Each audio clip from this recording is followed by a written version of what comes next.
제가 몇 개 대목을 더 읽었어요. 아테네가 고대 아테네 얘기입니다. 성공하게 된 궁극적인 이유는 베일에 가려져 있는 것처럼 보일지 몰라도 그런 성공의 과정은 분명하다. 아이디어들입니다. 생각, 철학들은 혼잡한 도시 공간 속에서 사람과 사람 사이로 전파되며 이런 교환이야말로 이따금 인간의 창조성에 힘입은 기적들을 창조한다. 창조는 도시에 있다. 이런 겁니다. 왜? 사람들이 밀집해 있기 때문에 끊임없이 아이디어가 교환되고 거기에서 뭔가 새로 만들어지고 도시에는 분업이 있잖아요. 사람이 많기 때문에 기업은 근로자를 고용하기 쉽고 근로자들은 기업가를 발견하기 쉽죠. 그래서 기업가들은 근로자를 조직해서 각자의 기술을 가진 다양한 사람들을 선발해서 분업 조직을 만들어내고 그것은 곧 기업이 되죠. 그래서 삼성 서초동 타운에 가면 그 높은 빌딩이 밤늦게까지 화려한 불을 켜고 끊임없는 아이디어가 그 속에서 교환되고 하나의 아이디어가 정해지면 일사불란하게 분업된 조직 체계에 의해서 그 결과를 도출해내면서 인간의 문명이 진보하게 되죠. 그 결과가 스마트폰이죠. 반도체. 새로 만들어진 정말 좋은 테레비고 농촌에서는 그게 만들어질 수 없죠.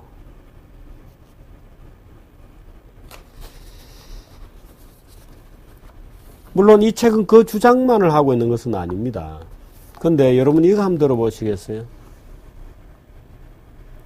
끔찍할 정도로 만연한 도시의 빈곤 현상은 서울에도 물론 빈부격차가 심각한 지역들이 있습니다. 그래서 환경운동가들 또 빈민운동가들이 서울에서의 빈부격차, 예를 들어서 타워팰리스와 그 바로 뒤에 있는 그 남부 그 순환도로 그 밑에 있는 그 무슨 동네죠? 그걸 비교하고 구룡마을 뭐 이 사진 같은 것도 많지 않습니까?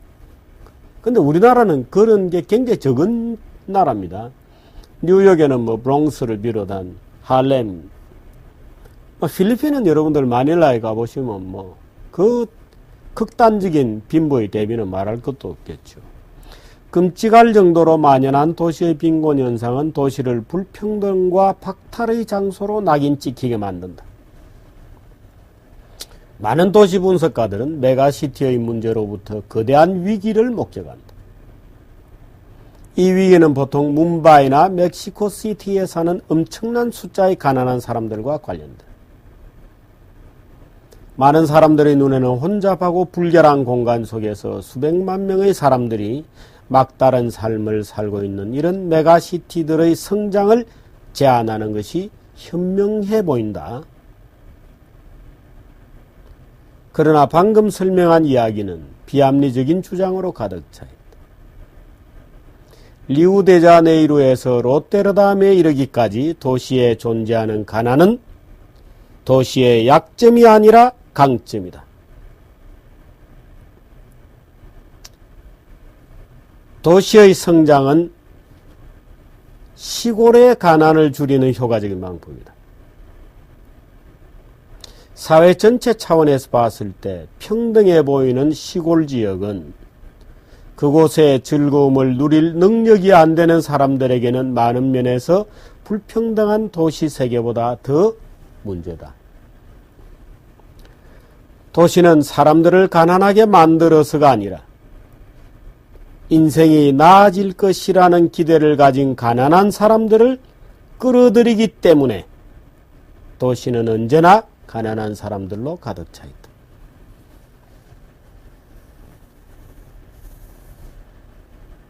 최근 대도시로 들어온 사람의 빈곤율은 장기간 도시 거주자들의 그것에 비해서 더 높다.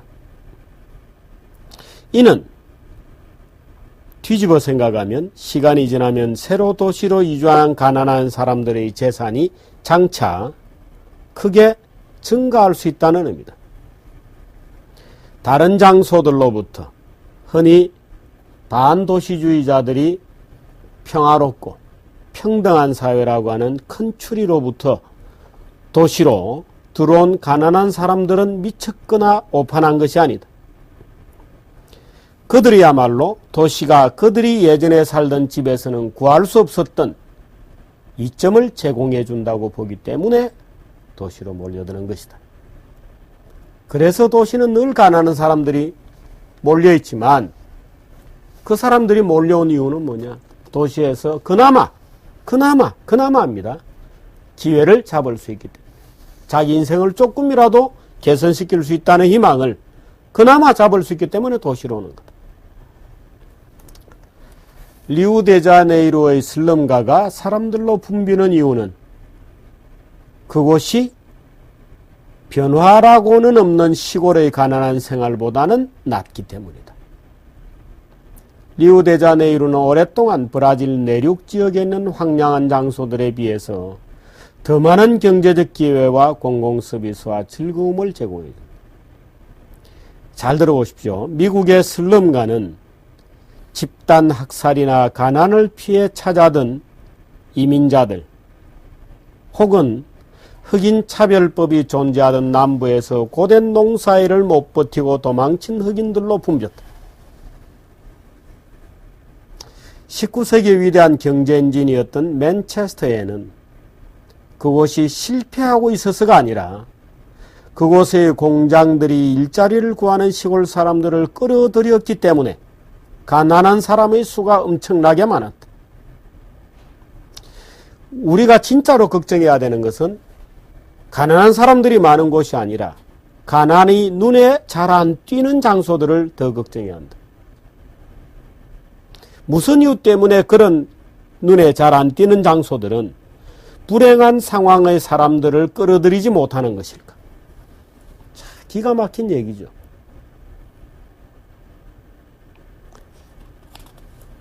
정말 여러분 이런 얘기 들어보셨습니까? 그동안에?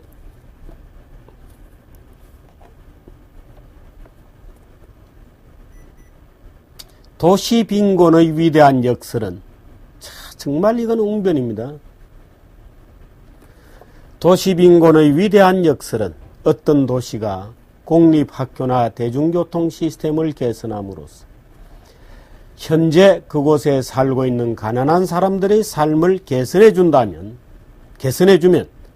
그 지역과 도시에는 더 많은 가난한 사람이 몰린다는 점이다.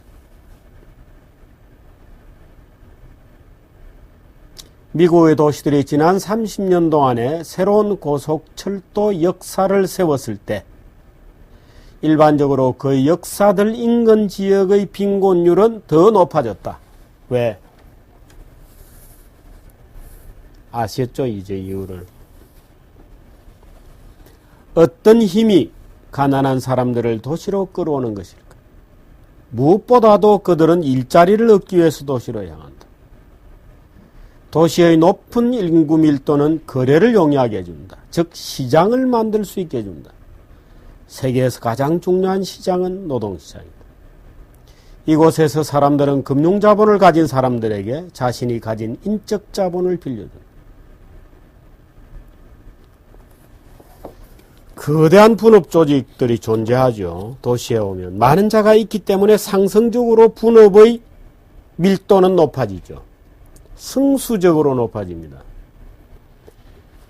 10만 명이 사는 도시가 100만 명이 되면 분업의 밀도가 10배 높아지는 것이 아니고 100배 높아지죠. 승수적으로 높아집니다. 말하자면 그게 네트워크의 장점이라는 거죠.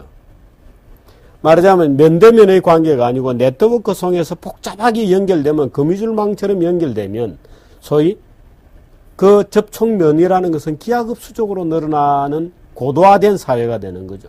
그래서 한 기업은 한 빌딩에 들어가기를 원하는 겁니다. 예. 그렇게 장소적으로도 인접된 장소의 밀도가 높아져야 네트워크의 강도가 높아지고 분업의 강도가 높아지면서 생산성이 높아지는 것이거든요.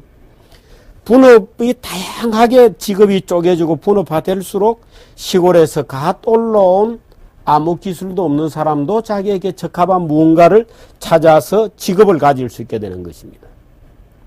그게 분업이고 시장이고 도시가 만들어주는 우리에게 제공해주는 문명을 끌고 가는 힘이죠. 그 힘을 통해서 사람들은 자기의 삶의 전망을 조금이라도 개선시킬 수 있는 것이죠. 만일에 그것이 없다면 우리는 흥부처럼 그저 하늘에서 박이 떨어져서 그 박 속에서 검은보화가 쏟아져 나오기를 기다리고 있는 절망적 상태를 촌락공동체에서 놀부에게 두들겨 맞으면서 굴욕 박사만 낸다고 해서 보장이 있는 것도 아니죠. 그 절망이죠. 하늘에서 박씨가 떨어지지 않으면 자기의 인생을 단 조금이라도 개선시킬 수 있는 희망이 없는 놀부의 흥부의 삶이 촌락공동체의 삶이죠. 그 엄격하게 정해진 위계질서 속에서 놀부에게 꿀밤을 맞으면서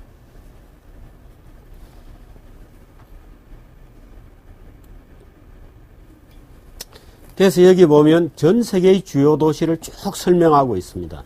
예를 들어서 뭐 인도 뭄바이, 도쿄, 뭐 미국의 시카고, 뉴욕, 뭐해서 뭐 롯데르담, 좀 전에 리우데자네이로 했습니다마는 예를 들어서 미국의 디트로이트 시가 어떻게 해서 무너졌는지, 황폐해졌는지, 어떻게 해서 도시가 다시 살아나는지에 대한 아주 자세한 얘기들이 있습니다. 예를 들어서 도시의 마철로, 빌딩은 어떻게 해서 생겨났는지, 예를 들어서 마철로를 가능하게 한 엘리베이터라고 하는 희한한 기계는 어떻게 만들어졌는지에 대한 아주 자세한 얘기들이 재밌게 이게 소개되어 있습니다.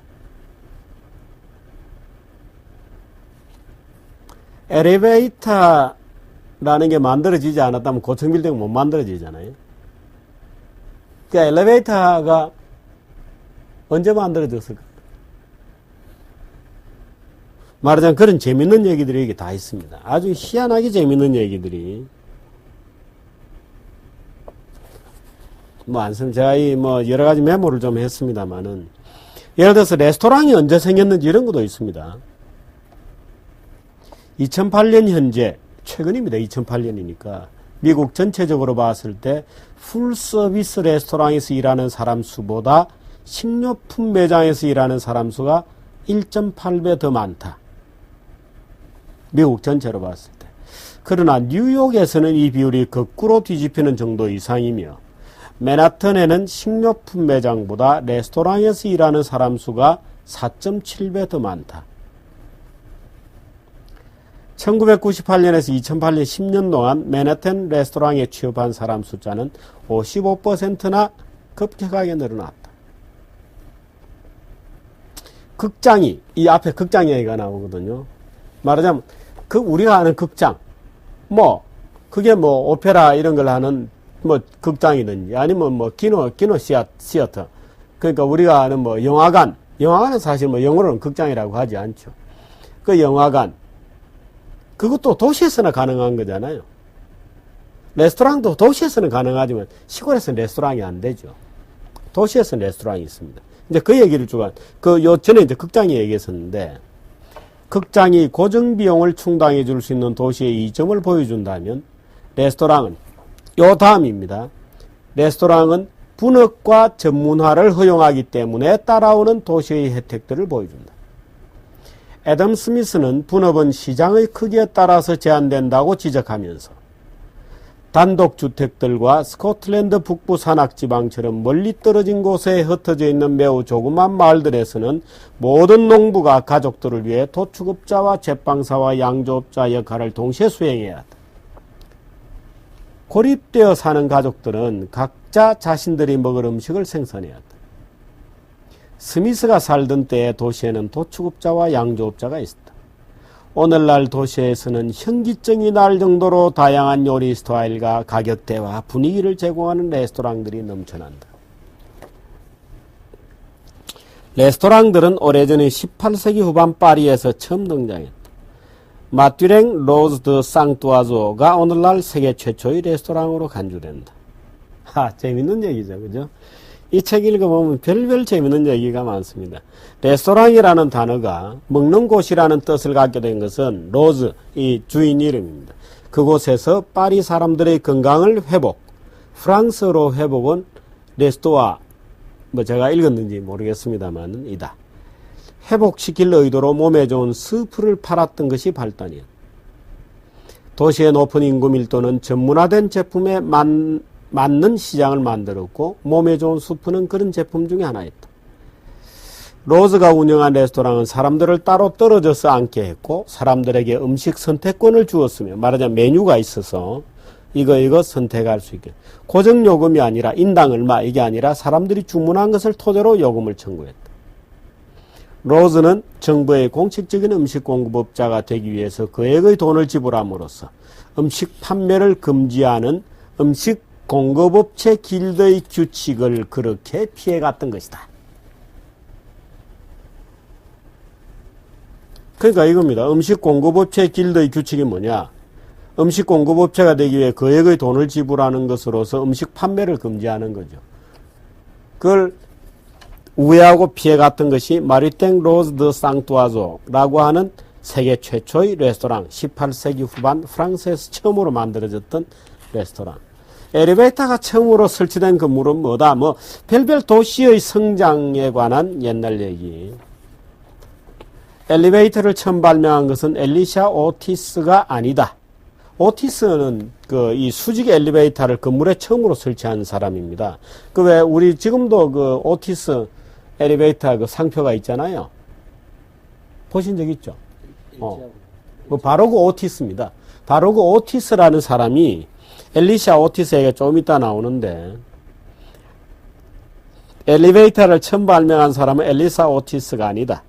지금으로부터 2200년 전에 아르키메데스가 시칠리아에서 엘리베이터를 처음 만들었다고 전해진다. 또한 루이 15세는 베르사유 궁정 있잖아요.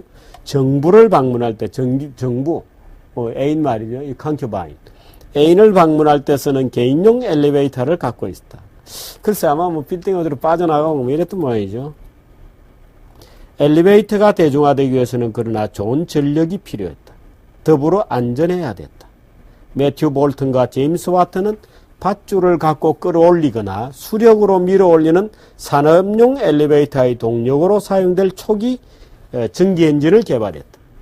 그래서 광산의 석탄이나 곡물을 운반할 때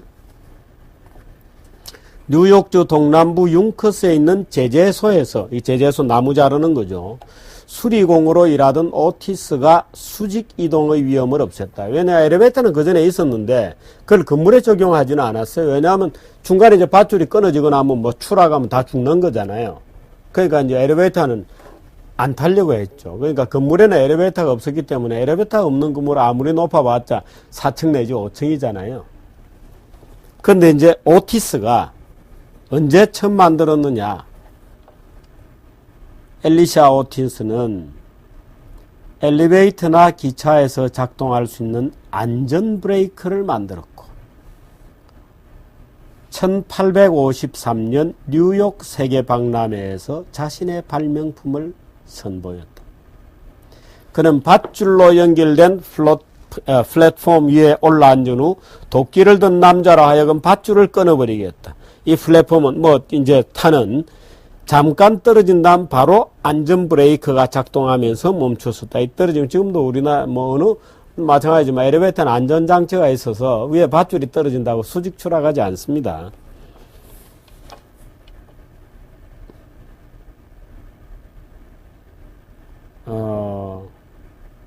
이후 오티스가 만든 엘리베이터는 일대 센세이션을 일으켰고, 오티스가 세운 회사는 지금도 세계 인류 엘리베이터 제조업체 중 하나로 남아있다. 처음으로 전동 안전 엘리베이터를 설치한 두 건물은 모두 뉴욕에 있다. 한 곳은 브로드웨이에 있는 백화점이었고, 다른 한 곳은 오번가 호텔, 핍스 애버뉴 호텔이었습니다. 1870년대 엘리베이터는 리처드 모리스 헌트가 지은 뉴욕 트리뷴 빌딩처럼 10층 높이에 이르는 혁신적인 건물의 건축을 가능하게 했다.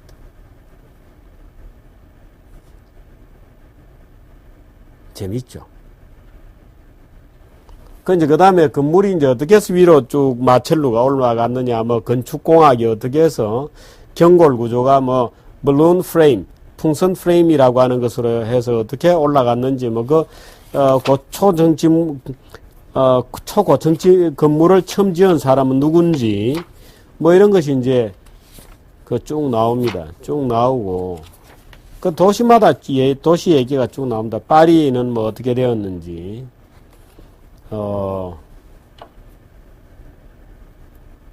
파리, 인구밀도가 높은 파리의 혼란은 범죄자뿐만 아니라 1789년 프랑스 혁명에서 시작해 60년 동안 세계의 왕조를 무너뜨린 혁명주의자들도 보여주었다. 이 60년 동안 세계 왕조를 무너뜨리지는 못했지만 최근에 레미제라블이 이제 1932년에 실패한 혁명의 걸 그 배경으로 하고 있죠.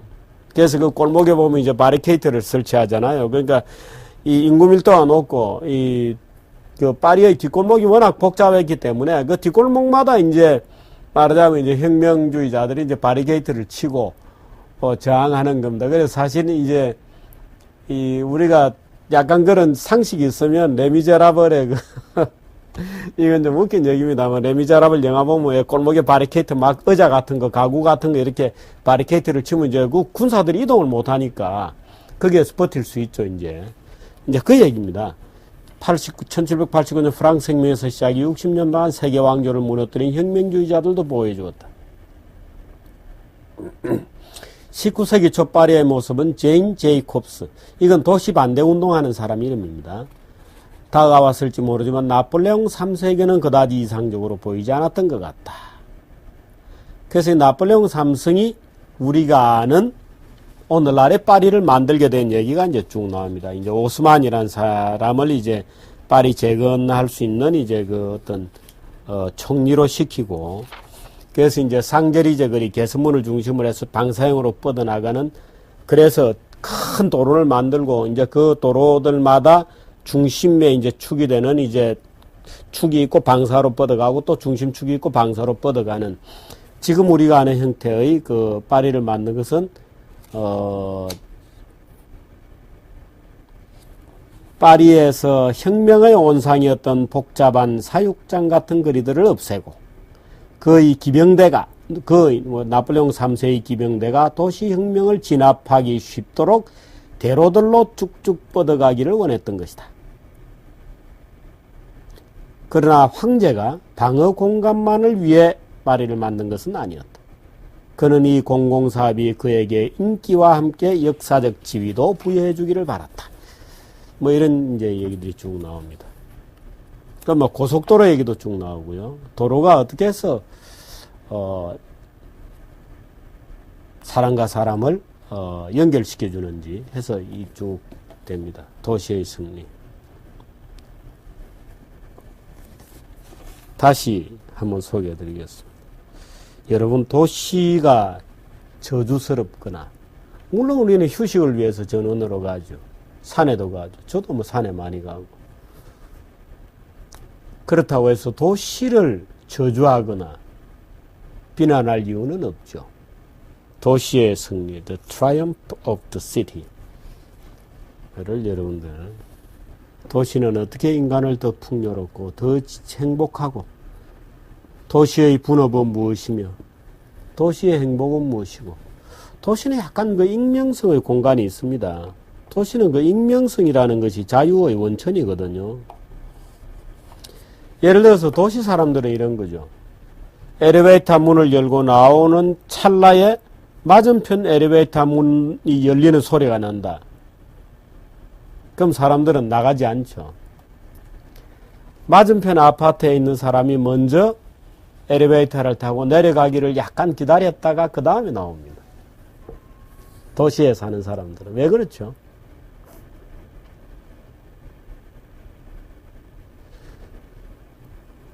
어떤 아파트에 사는 어떤 할머니가 돌아가신 지 3개월 만에, 6개월 만에 썩은 채로 백골이 되어서 발견되었다는 비통한 또는 너무도 냉정한 살벌한 도시의 냉정성, 도시의 어떤 무관심을 보여주는 기사도 있습니다만, 우리는 앞집에 사는 사람하고 가볍게 인사를 하길 바라는 거지, 앞집에 사는 사람들이 밤 10시에 시도 때도 없이 소주병을 들고 내 집으로 돌진해 들어오는 것을 원치 않죠. 말하자면 나만의 공간에 편안하게 휴식하고 싶은 것이고, 앞집에 사는 사람이 단지 앞집의 이웃이라는 이유로 시도 때도 없이 나한테 말을 걸거나 나의 살림살이를 물어보거나 나의 생활로 침투해 들어오는 것을 우리는 강하게 거부하죠. 말하자면 도시인들은 타인에 대해서 합리적 무관심을 가진 존재들입니다. 합리적 무관심을 가진. 그것이야말로 우리는 도시 미학의 본질이다고 보는 것이죠. 그래서 SBS가 문명을 저주하고, 뭐 SBS만 그런가, 루소 이후에 지금까지 마르크스를 거쳐서 뭐 아까 얘기했던 제이콥스 같은 사람도 그렇고, 뭐 박은순 서울시장도 마찬가지고, 도시를 저주하고 도시를 촌락 공동체로 만들기를 획책하고 있지만 도시는 그런 곳이 아닙니다. 도시는 적절한 익명성이 있기 때문에 내가 전통의 굴레로부터 해방되는 거죠. 길마다 다니면서 어르신 안녕하세요, 어르신 안녕하세요라고 인사를 안 해도 되고, 비록 내보다 좀 윗사람이나 아랫사람처럼 보이지만 1대1로 맞짱을 뜰 수 있어야 민주주의가 되죠. 인간은 대등한 관계입니다. 우리 모두는. 그게 도시가 갖는 가치죠. 시골은 위계 질서가 있죠. 어디다 대고 함부로 까붑니까? 어른들이 절비한데. 근데 도시는 맞짱 뜰 수 있죠. 다 똑같죠. 그래서 도시는 약간 건방스럽죠. 도시의 젊은이들은 약간 건방스럽습니다. 노인을 공경할 줄 모르죠. 그러나 그렇기 때문에 도시의 젊은이들이 자유로운 겁니다. 자유롭고 그렇게 밀도 있게 모여있기 때문에, 예를 들어서 대학, 학교 왜 바글바글 모여있냐? 거기에 지식이 공유되잖아요. 그 대학 생활을 해야 된다. 검정고시한 사람들보다는 역시 그래도 정상적인 대학 생활을 하는 게 좋다라고 우리가 얘기하는 이유는 검정고시를 해서라도 지식은 쌓을 수 있다 이겁니다. 근데 대학이라는 데를 보글보글 바글바글 다니면서 그게 사람들 사이에 얘기도 하고 친구들에게 얻어 터지기도 하고 친구들을 내가 물론 말로서 두들기기도 하고 그런 갈등하고 협력하고 이런 속에서 우리의 지식이 네트워크적으로 쌓이게 되죠. 폭발하게 되는 거죠. 그래서 우리는 대학이라는 한 울타리 캠퍼스 안에 모이는 거예요. 그게 도시잖아요. 대학 도시. 예를 들어 서울이라는 도시. 이 속에서 이런 어마어마한 사람들이 모여서 아이디어를 주고받고 그 대화하고 커뮤니케이션하고 뭔가 새로운 걸 만들어내고 새 사람들이 모여서 회사를 만들고 또 흩어지고 하는 폭발이 일어나는 곳. 혁신의 도시입니다. 그래서 한국어판 서문. 서울은 혁신의 집합소이다. 그렇습니다. 오늘은 이 도시의 승리라는 책을 여러분들하고 같이 읽어봤고, 또 이 책은 혹시 우리 정규제 TV를 사랑해 주신 여러분들 중에 또 이 번역에 능숙한 분이 있으면 한번 이 책도 번역해 보시기 바랍니다. 이 총균세라는 책도 아마 지금 이미 뭐 일부 출판사에서 붙고 있는지는 모르겠습니다만 제러 다이몬드의 최근작입니다. The World Until Yesterday, 어제까지의 세계라는 책입니다. What can we learn from traditional society? 전통사회가 좋다고 찬양하는 책이 아닙니다. 전통사회는 그 자체로 항구적인 전쟁 상태였다라고 하는 주장이어서 오히려 전통사회를 무작정 옹호하고 상찬하는 사람들이 요즘 아주 뭐 오히려 이 책을 공격하고 비난하고 그러고 있습니다. 그래서 이 책도 참고로 같이 여러분들께 보여드렸고, 또 공부를 하다 보니까 이 레비 스트로스의 슬픈 열대라는 책도 같이 한번 봤습니다만은, 글쎄요, 이 책은 글쎄요, 뭐 여러분들께 꼭 권해드리기는 좀 그렇습니다. 저는 뭐 이 책을 다 열심히 봤습니다만은, 권해드리 여기 견출지가 옛날에 붙여놓은 게 하나 있네요. 여러분들도 한번 공부를 좀, 특히 도시의 승리, 이 책은 여러분들이 한번 사서 읽어봐 주시면 좋겠습니다. 고맙습니다.